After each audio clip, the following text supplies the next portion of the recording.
Hello, good evening. Bali, the question is, if you have given the chance to be the Diyosa ng Kalawang of 2009, what will you contribute to the community, specifically to the San Antonio Parish? Good evening po. Siguro yung contribute ko lang, lalo na sa simbahan namin, ituro ko ano yung talento nila. Mapawan yung kakulang ng Diyos ng Kalawang. Siguro, kahit na mapakita ko na kahit sa ako, isa sa mga third sets, karapat-dapat din naman kami tularan dahil meron yung mga talento at kapakitamang sa buwan.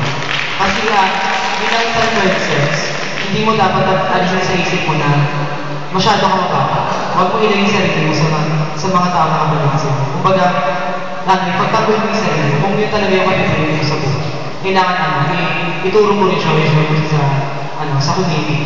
Yun lang po sa